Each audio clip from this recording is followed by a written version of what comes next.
우리에게 주시는 말씀은 요한일서 2장 7절 말씀부터입니다. 사랑하는 자들아, 내가 새 계명을 너희에게 쓰는 것이 아니라 너희가 처음부터 가진 옛 계명이니 이 옛 계명은 너희가 들은 바 말씀이거니와 다시 내가 너희에게 새 계명을 쓰노니 그에게와 너희에게도 참된 것이라. 이는 어둠이 지나가고 참빛이 벌써 비침이니라. 빛 가운데 있다 하면서 그 형제를 미워하는 자는 지금까지 어두움에 있는 자요, 그 형제를 사랑하는 자는 빛 가운데 거하여 자기 속에 꺼리낌이 없으나 그의 형제를 미워하는 자는 어두움에 있고 또 어둠에 행하며 갈 곳을 알지 못하나니 이는 그 어두움이 그의 눈을 멀게 하였음이라. 아멘. 하나님께서는 피를 중심으로 피를 중심으로 공동체를 이루십니다.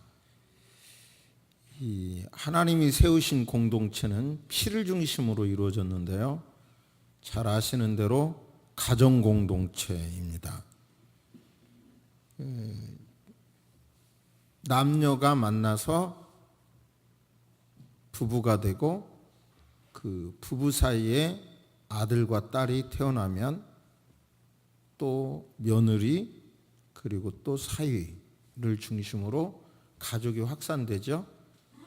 이 가족 공동체를 하나님이 만드셨고 또 우리가 잃어버려서는 안 될 것이 예수님의 피를 중심으로 예수님의 보혈로 죄사함 받은 사람들이 거듭나면서 예수의 피 중심으로 교회 공동체, 예수님을 믿는 그것도 영적 가족 공동체를 만드셨어요. 이것이 세상의 핵심입니다. 하나님이 만드신 공동체입니다. 이 공동체 안에서 피를 중심으로 이루어진 공동체 안에서 어떻게 살아가야 될까?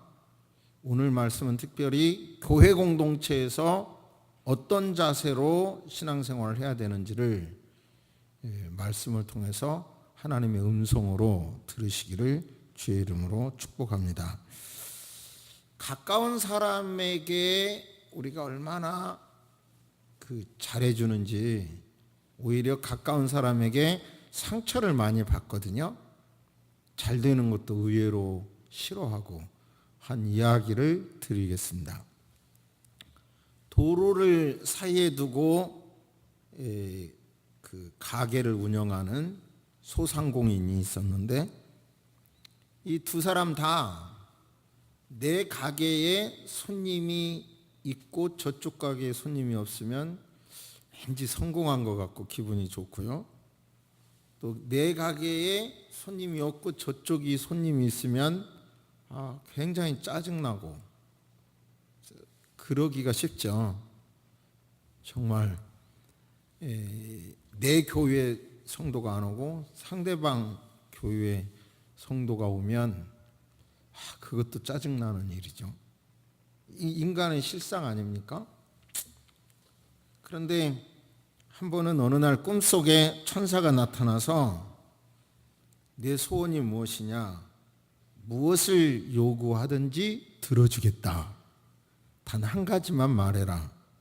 근데 조건이 있는데 네가 받는 것의 갑절을 상대방에게는 주겠다는 거예요. 그러니까 예를 들어서 부자를 되게 해달라고 요청하면 너를 부자 되게는 하지만 상대방은 갑절 더블로 부자 주겠다는 거고, 건강을 달라고 하면 그걸 들어주겠지만 상대방은 더 장수하고 더 더블로 건강하게 살도록 해주겠다는 거예요. 자, 소원을 말해라. 그런데 이 사람이 한참을 제가 이걸 듣고 되게 옛날에 웃었는데요, 한참을 생각하다가 소원을 말했다고 합니다. 무슨 소원을 말했겠어요? 천사님, 네, 이제 내가 소원을 말하겠습니다. 내 눈 하나를 멀게 해주세요. 그러면 상대방은 어떻게 돼요? 두 개를 몰자. 그게 우리 인간의 어떻게 보면 심보일 수 있죠. 예수 그리스도께서는 저와 여러분을 죄짓지 않도록 인도하십니다. 정말 죄질 환경에서는 이상하게 피할 길을 내주시는 거 여러분 느끼십니까? 지나놓고 보면 그 자리는 죄질 환경이었구나, 이런 환경인데 싹 피할 길을 주시는 경우가 있어요. 너무. 그러니까 저는 무엇을 결정하기 어려울 때 차라리 제 이성으로 생각하기보다는 하나님 상황이 이러니까요, 알아서 해주세요, 이래. 그럴 때는 좀 우유부단한 것 같지만 거의 대부분 원만하게 해결되는 것을 보거든요. 근데 아무튼 우리가 죄짓지 않기를 원하셔요. 그런데 죄를 지은 다음에는 우리의 변호사가 되듯이. 그래서 성경의 원문에 보니까 파라클레토스라는 단어를 성령님이라고도 번역하고 변호사라고도 번역하고 유아제물, 대속제물로도 번역을 해요. 똑같은 단어를. 그러니까 우리를 위하여 변론해 주실 뿐만 아니라 최고의 변론을 해 주실 뿐만 아니라 죄값까지 갚아주셔요. 그리고 나서 우리에게 요구하시는 말씀이 6절, 2장 6절 말씀 보십니다. 그의 안에 산다고 하는 자는 그가 행하시는 대로 자기도 행할지니라. 예수 그리스도를 모신 자는 바로 그분의 인도함과 그분의 변호와 그분의 대속물로 인하여 하나님의 사랑을 입은 사람은 바로 그 안에 산다고 하는 자는 그가 예수님이 행한 대로, 행하신 대로 그 사람도 그렇게 행동하기를 바란다 라고 하는 것입니다. 여기서 이제 당연한 해석 말고 성경 본문 자체가 뭘 말하느냐는 끝없는 우리 그리스도인들이 성경을 생각할 때 꼭 짚고 넘어가야 할 문제죠. 그러니까 어디에서 이걸 행하라고 하느냐, 이게 당장 고민이었는데요. 일단 결론을 말씀드리면 교회 공동체가 1차적인, 교회 공동체 안에서 이렇게 행하라라고 하는 게 1차적인 의미예요. 최근에 우리 교단에 있는 어떤 사건에서 판사가 쓰신 판결문을 보니까 열심히 분명하게 써 넣었는데도 해석을 잘못했더라고요. 해석을. 판사도 뭘 판결하면서 사실관계를 잘못 이해할 수 있죠. 근데 이제 판사나 목사나 성경 본문의 1차적인 의미를 가장 정확하게 해석해야 될 사명이 있죠. 그런데 이 본문은 저는 학자들이 많은 견해가 틀리더라고요. 그런데 여러 학자들도 주장을 했지만 1차 대상이 교회 공동체라고 생각을 합니다. 그러면 한마디로 구원받은 사람들은 교회 공동체 안에서 어떻게 해야 되냐 하면 7절 보십니다. 사랑하는 자들아, 내가 새 계명을 너희에게 쓰는 것이 아니라 너희가 처음부터 가진 옛 계명이니 이 옛 계명은 너희가 들은 바 말씀이거니와 다시 내가 너희에게 새 계명을 쓰노니 그에게와 너희에게도 참된 것이라. 이는 어둠이 지나가고 참 빛이 벌써 비춤이니라. 저를 보세요. 초대교회 교인들에게 바로 옛 계명이 새 계명이다라는 거예요. 옛 계명을 새 계명으로 다시 준다는 거예요. 그러면서 다시 주는 그 계명의 내용이 뭐냐면 9절부터 빛 가운데 있다 하면서 그 형제를 미워하는 자는 지금까지 여전히 어두움에 있는 자요.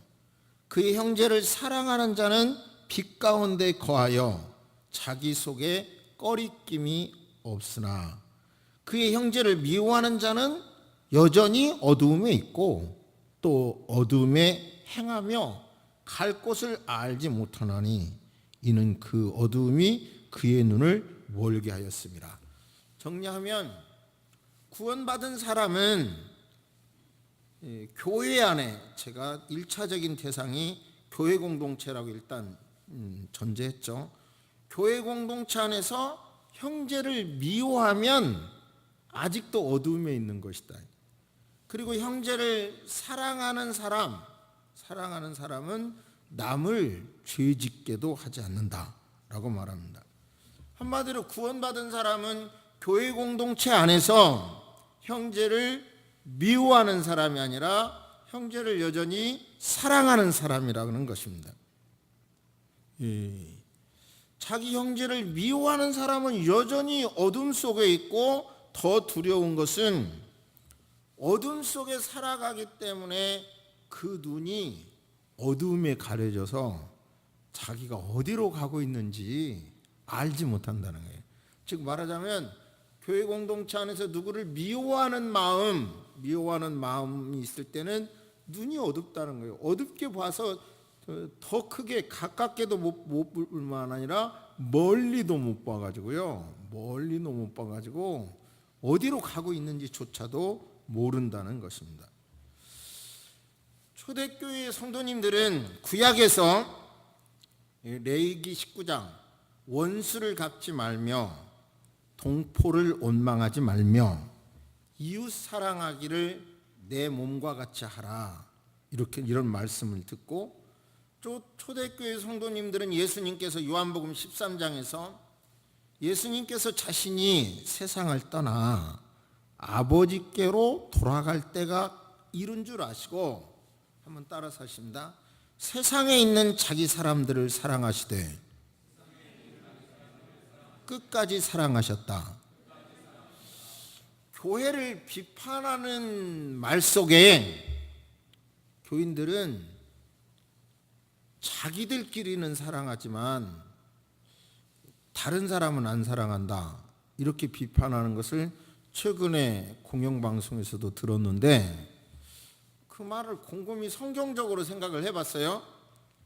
물론 자기 교회인들끼리 사랑하고 그 사랑을 세상까지 확장하는 거가 원칙이죠. 그런데 자기 교인들끼리 사랑하는 것은 성경적이라는 거예요. 우리는 동무라는 단어가 얼마나 좋은 단어예요. 정말 그 어린 심정 그리고 감성을 자극하는 좋은 단어인데, 이북에서 쓰니까 동무라는 단어를 안 쓰잖아요. 그런데 그것 중에서도 교인들이 자기들끼리 사랑한다는 것도 되게 좋은 얘기예요. 성경적이에요. 그런데 외부에서 비판하니까 그것도 나쁘게 들리고요. 또 이단들이 우리 영적 아버지라고 그러잖아요, 자기 교주를. 근데 그것도 그쪽에서 사용하니까 본래 의미를 잃었어요. 그런데 요한 사도님도 사랑하는 나의 자녀들아 그러잖아요. 그러니까 이 바로 목회자를 영적 아버지로 모시는 거 틀린 거 아니에요. 근데 이단들이 하도 그러고 걔네들은 영적 아버지라고 하네, 이단인데 못됐다, 이런 말들을 하도 들으니까 성경이 뭐라고 하든 그런 생각을 잘못된 걸로 해석하는데, 성경은 전혀 그렇게 말하고 있지 않습니다. 한마디로 말해서 형제를 사랑해라. 사랑하지 않으면 너는 아직도 어둠에 있고, 어둠에 있어서 네 어디로 가고 있는지 스스로 판단도 못해. 그런데 형제를 사랑하면, 교회 공동체에서 사랑하면 형제를 죄짓지 않게 한다, 이렇게 말씀합니다. 이것이 하나님의 말씀일진데, 저와 여러분은 어쨌든 교회 공동체에는 다 부족한 사람이 있죠. 부족한 사람이 있기 때문에 관점의 차이에 따라서 얼마든지 헌신한다, 좋다라고 해석할 수도 있지만 얼마든지 비판할 수도 있어요. 근데 저와 여러분들은 교회 공동체 안에서는 우선은 사랑이어야 한다라고 라고 하는 것을 늘 깨달으시기를, 대원칙을 가지시기를 주의 이름으로 축복합니다. 할렐루야. 사랑이 있어야 해요. 사랑이 있어서 미움보다는 사랑을 실천하는 저와 여러분이 되어야 할 것입니다. 아무튼 우리 교회 공동체는 출애굽할 때 문설주에 피를 바른 집은 죽음의 사자가 넘어가서 그들을 구원해서 새로운 공동체를 만났듯이 예수 그리스도의 피로 저와 여러분들은 맺어진 거룩한 교회 공동체의 식구들이죠. 왜 교회가 있어야 되는 거예요? 왜 교회가 있어야 돼요? 가장 중요한 것을 우리는 놓쳐서는 안 됩니다. 이 백성은 내가 나를 위하여 지었나니 나의 찬송을 부르게 하려 함이라. 교회의 1차적인 목표는 우리에게 하나님께서 영광을 받으시기 위하여, 우리의 예배를 받으시기 위하여 우리를 창조했다, 우리를 불러주셨다, 구원해 주셨다, 나를 예수 그리스도의 자녀 삼아주셨다는 1차적인 목표를 잊어서는 안 됩니다. 1차적인 목적이 저와 여러분이 기분 좋게 하기 위하여 구원받은 게 아니고요, 일단 하나님께 영광 돌리기 위하여 나를 구원해 주셨다라고 하는 것을 우리는 잊지 말아야 하는 겁니다. 초대교회 성도님들이 바로 그들은 사도의 가르침을 받았고 서로 교제하며 떡을 나누며 신앙생활을 했습니다. 그것이 교회의 모습입니다. 말씀을, 가르침을 받아서 서로 교제하며 성찬을 통해서 그리스도 안에서 하나의 형제라고 하는 의미를 계속 느끼며 사는 겁니다. 우리 개신교인들에게 치명적인 약점이 있는데, 그것은 내교의 교인들이 같은 예수 그리스도를 구주로 믿는 사람들은 그래 우리 교인이다는 생각이 있는데, 여러분 똑같이 예수 그리스도를 믿는 다른 교회 교인들이 있잖아요. 교인들은 그 식구라는 개념이 약해요. 그러나 여러분, 하나님의 입장에서는 예수 그리스도의 피로 구속함을 받은 사람들에 대해서 우리가 그리스도 안에서 한 형제다라고 하는 그 생각을 다 가지시기를 주의 이름으로 축복합니다. 할렐루야. 제가 옛날에 저기 죽전에 큰 아파트 살 때 교인이 많아요. 교인이 많은데 이건 잘못된 느낌일 수 있습니다만은, 대형 교회 다니는 교인들은 제가 목사입니다 그래도 그래요, 이런 표정이 하나요. 이렇게 작은 교회 목사를 되게 무시하는 경향이 있어요. 아니 제가 느낀 느낌인지 모르겠어요. 그러나 그리고 작은 교회 교인들은 그래도 목사라 그러면 존중하는 게 있더라고요. 그럼 우리 교인들은요, 목사가 목사다워야지 그러지 마시고 그거는 하나님께 맡기시고요, 그냥 다른 교회 목사님이라고 해도 그분이 예수의 이름으로 안수받은 목사님이시면 목사로서 서로 존중하고, 다른 교회 장로님이라고 해도 존중하고, 권사님이라고 해도 존중하고, 여러분 다른 교회 장로님 그리고 그 부인이 있으면 저는 제 어투는 장로님, 사모님 그러죠. 저는 그래요. 왜냐하면 장로님이라는 직분이 하나님이 주신 직분이니까. 세상에 조금 사장님 부인도 사모님 그러는데 사모님 그래. 눈이 벌덩그려지더라고요. 그런 단어를 쓰냐고. 그래서 내 개념은 장로님이, 집사님이 하나님이 주신 직분이니까 그의 부인을 사모님이라고 하는 건 난 마땅하다고 생각하거든요. 그래요. 이렇게 모르겠어요. 조금 글을 쓰는 걸 봐도 요한이가, 바울이, 베드로가, 난 이렇게 말하는 게 막 섬뜩섬뜩해서 요한 사도님이 나는 이래요. 모르겠어요. 이렇게 쓰는 개신교 목사님은 아직까지 못 봤지만 저는 그렇게 이름을 함부로 못 부르겠더라고요. 아무튼 이런 사소한 말투에서라도 다른 교회, 특별히 작은 교회, 시골 교회 이런 데서 목회하시는 분들을 배나 존경할 자로 여기시기를 바랍니다. 차라리 대형 교회 목사님은 목사님이라 그러면은 당신은 세상에서도 누릴 거 다 누리니까 오히려 그런 분은 존경을 덜 하더라도요, 진짜 예수님 때문에 고난당하는 그런 분들은 배로 존경할 자로 정말 여기시기를 바랍니다. 그게 우리 그리스도인의 자세이어야 해요. 아무튼 우리는 그러니까 계속해서 신앙이 성장해야 되는데, 신앙이 성장하기 위해서는 말씀만 들으면 안 돼요. 여러분, 음식을 잡수기만 하시고 운동을 안 해봐요. 다 비만이고 다 병 걸리지. 안 그렇습니까? 근데 우리 기독교 신앙은 왠지 그냥 듣는 데 익숙해졌어요. 관람하는 데 익숙해졌어요. 신앙은 관람이 아니에요. 우리는 말씀을 듣고 또 훈련해야죠. 행동해야죠. 할렐루야. 할렐루야. 그래야 기독교 신앙이 그 속에서 예수님의 그 피의 맛이 나오고 헌신의 맛이 나오죠. 여러분, 그러니까 신앙을 감성으로 여기지 마세요. 사랑, 감성이라고 생각하십니까? 제가 예언합니다. 그 사랑 오래 못 가요. 사랑은 어찌 보면 섬김이고 의무죠. 그렇죠? 감성으로 막 사랑을 느끼고 하는 거는 그거 몇 년 갑니까? 아니에요.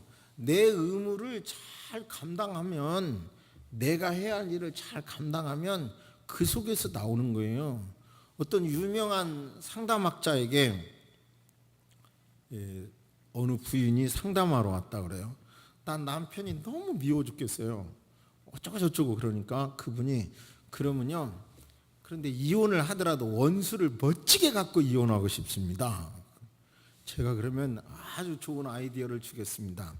지금부터 정성을 다해서 요리를 준비하시고, 정성을 다해서 아침 인사, 저녁 인사하시고, 정성을 다해서 출근길을 인사해 주시고, 퇴근길에 영접하시고, 그리고 또 옷도 잘 준비해 주세요. 그래서 막 칭찬을 계속 하시고, 그래서 당신에게 마음이 다 기울어졌을 때 보란 듯이 이혼해 버리세요. 그랬대요.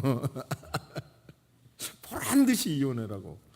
그런데 이제 몇 달이 지나도 이제 전화가 안 와요.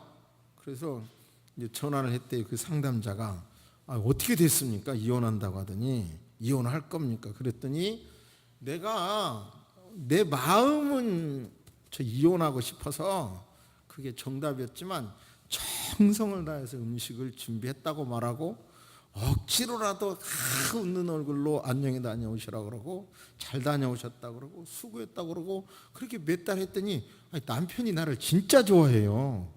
이제 이혼할 이유가 없어졌어요. 그러더래요.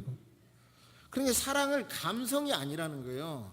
의도적으로, 의지적으로 어떤 행위로 자꾸 내 할 일을 해가는 거예요. 그러니까 우리나라의 기독교, 개신교 지도자 가운데 흠없이 존경받는 지도자 참 드문데요. 김장환 목사님은 그 중에 한 분이에요.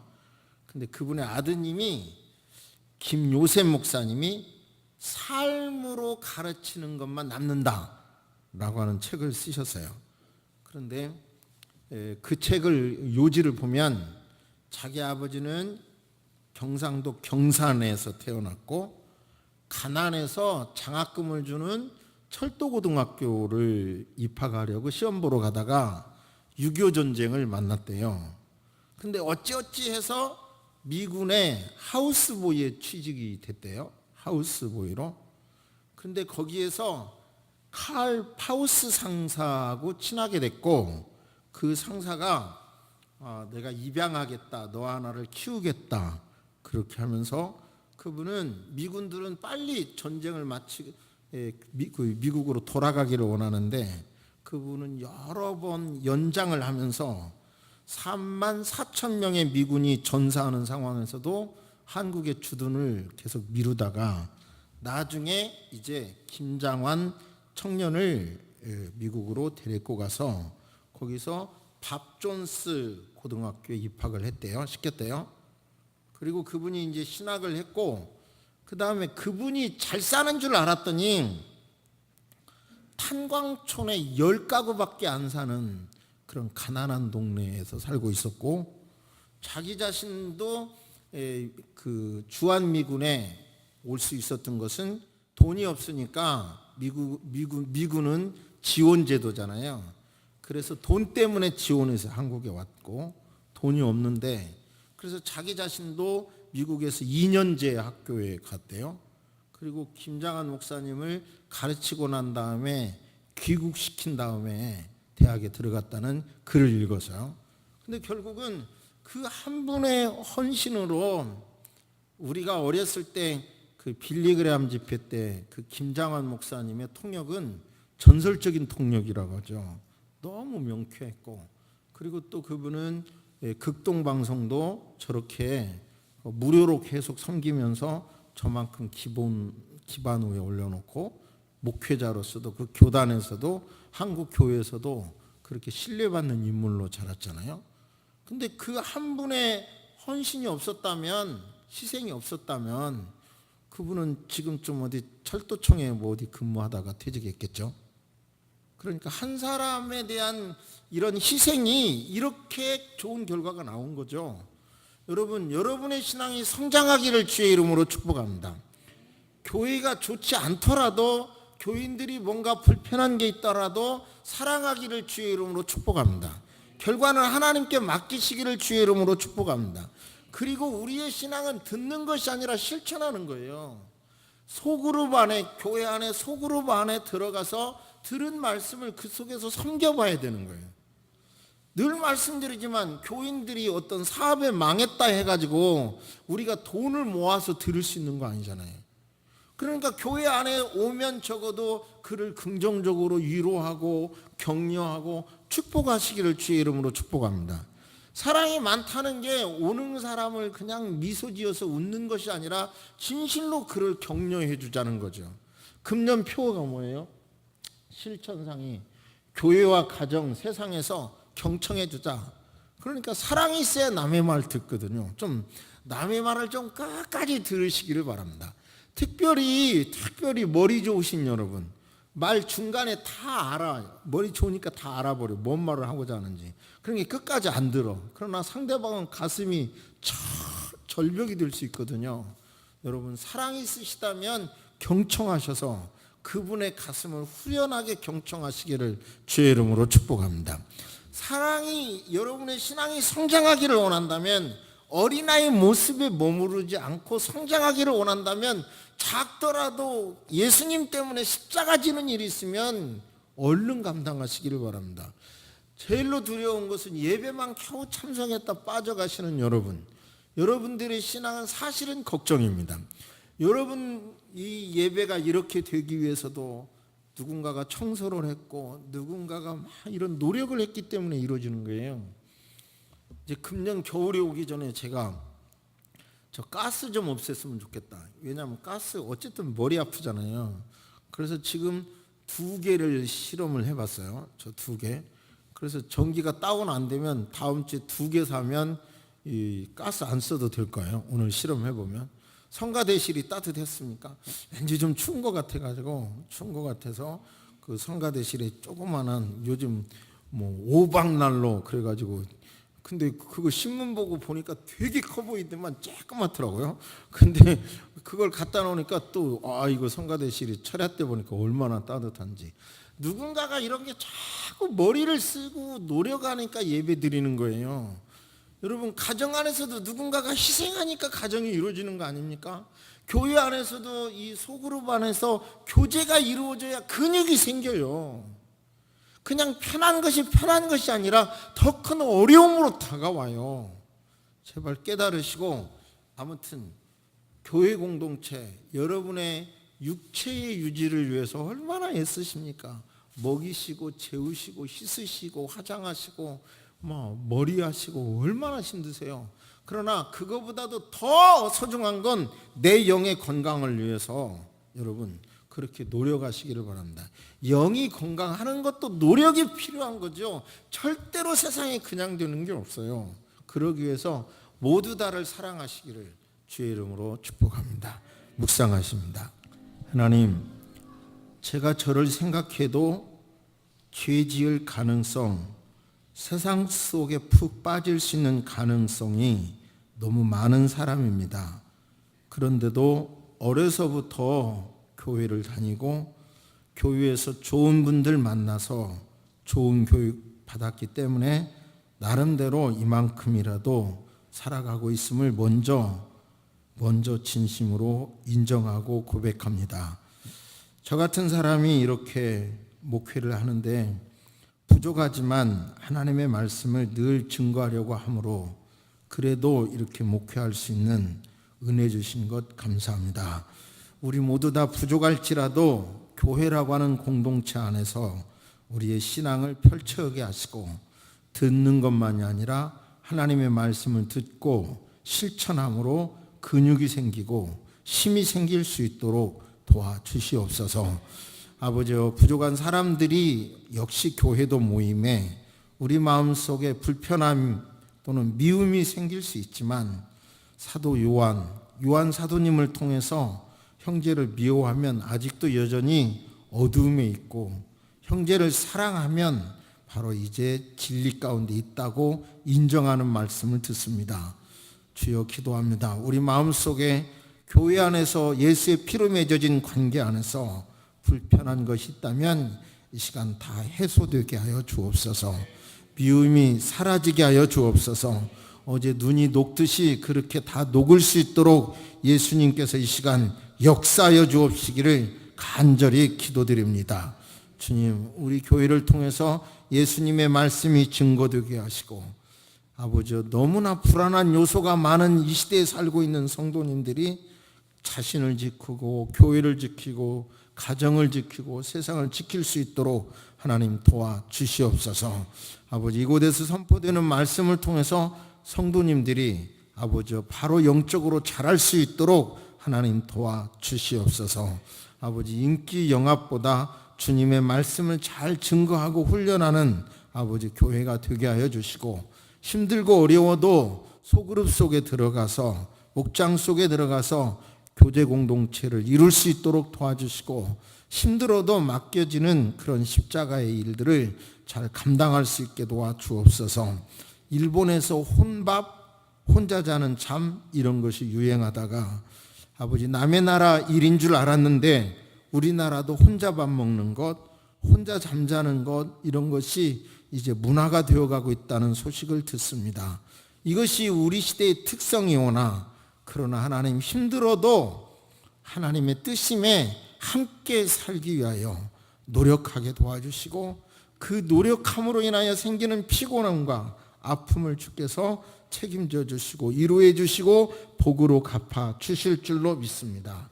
우리 모두 다 상대방을 축복하고 아버지 하나님 배려하고 미움은 죽이고 사랑하는 삶으로 살아갈 수 있도록 도와주시옵소서. 지금은 우리 주 예수 그리스도의 은혜와 우리 하나님의 놀라우신 사랑과 성령님의 감화 감동 교통하심이 이제로부터 영원토록 함께 있을지어다. 아멘.